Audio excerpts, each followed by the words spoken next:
I think the world the way it is better than it could be. I think that there's war and there's murder, but there's not as much as there could be. Really. There could be so much more. Like when I see a crowd of people like at Disneyland or something, I'm like, how are they not killing each other all the time? Like how are there not like 50 murders every day at Disneyland? Just people with knives just going, could you just move? You know, just little, just... When I hear like a man was murdered, I'm like, sure he was. People get... There's no horror? There's no, oh my God, a man was murdered? I'm upset for him, blah, blah, his family, but I'm not surprised. I'm not surprised. And I know how movies are made, so I know somewhere there's a tape of like 50 little girls all trying really hard, trying to get the goodbye Jews part. Right. And they're all adorable. They're adorable. Or some of them aren't so good at it. Yeah, because there's no kid actors that are like, you know, Sean Penn, can I work from within? They're all adorable. They're all cute. Right. There's a tape somewhere of little girls. Hi, my name is Anne Marie, and I'm with William Morris. Goodbye, Jews. Goodbye, Jews. Anne Marie, we need a little more anger. Oh, I'm sorry. Goodbye, Jews. Okay, next. And there's another girl. Goodbye, Jews. Goodbye, Jews. Okay, next. And then comes the girl who's amazing, and her mother has prepared her for months. She knows how to walk in the room. Hi, my name is Louise, and I am really happy to meet you. The sun will come out tomorrow. We just need the line, actually. Oh, I'm sorry. Goodbye, Jews! Goodbye, Jews! Parents really struggle with, like, all the other kids have the terrible things, so my kid has to... Yeah, let your kid go and be a better example to the kids. Just because the other stupid kids have phones doesn't mean that, okay, well, my kid has to be stupid, otherwise she'll feel weird. Right. You know, I think these things are toxic. I don't, especially for kids. It's just this thing. It's bad. And they don't look at people when they talk to them, and they don't build the empathy. You know, kids are mean, and it's because they're trying it out. They look at a kid and they go, you're fat.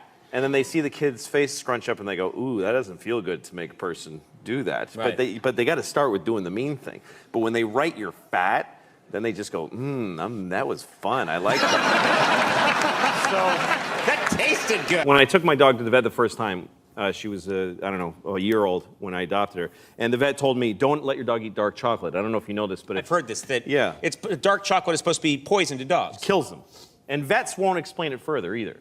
It's like, why does it kill them? Oh, they die. Like, they won't tell you why. Like, what do I do if my dog eats dark chocolate? Watch her die or leave the room. But the vet did tell me there's one thing you can do, which is give your dog hydrogen peroxide. And that foams up in the dog's belly, and then they throw it up with the chocolate. That's what you should know to do that. But you got to do it quickly before they ingest the chocolate. All right, so I come home like 6 months later. Sure enough, my dog ate dark chocolate. I had friends who had stayed over and they didn't know. They left dark chocolate in low places. Right. Which is very popular. Here's a good place for this. Yes. I could put it on this high shelf, but I think not. They put it way down. I may be crawling on the floor later. That's right. And might not need a snack. So what? So you come home and had your dog eaten it? Eating a whole big bar of dark Polish chocolate. The Polish part doesn't matter, but I like saying Polish chocolate. And my dog had chocolate on her face, and I went, oh my God! And she looked at me like, I was home for an hour alone. What are you gonna, come on. And I was like, you're gonna die! And she's looking at me like, I don't understand English, but I get that you're upset. And so I'm thinking, I gotta get hydrogen peroxide into this dog, but I don't have any. So I've gotta go to the pharmacy, and she needs to come with me because there's no time. Right. I'm in New York City, and I put the leash on her. She's like, excited, we're going for a walk. And I'm running, and she's like, this is great for you. You never exercise. And she's just enjoying it. And then we get to the pharmacy, and she's waiting for me when I come out, and I've got a bottle of hydrogen peroxide that I have to make her drink. Yeah. Like, take yourself through that. How do you make a dog like you just, here, drink this, you know? So I kind of pour a little in her snout, and she goes like that.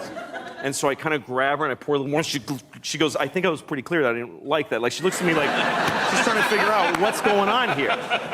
And so I get my whole body around her. This dog was 70 pounds. She was like an alligator. Yeah, and if she didn't want to drink something, she was just thrashing. I'm like, drink it! And at one point, I have her on the end of the leash, and she's looking at me all wet on the face.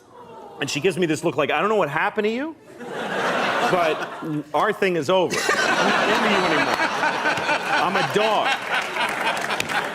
And she starts going, she became completely vicious. She's trying to bite me, and I'm trying to save her life. Yeah. So I'm punching her in the face and splashing this stuff. I'm holding her lip open. I'm going, kicking her in the stomach. And people, I look, and there's hundreds of people on the sidewalk just horrified. Yeah. There's cars stop, and they're honking at me. Leave her alone. She's gonna die. It was a nightmare. And finally, I got enough up her nose and whatever. Right. And she was like, dude, just,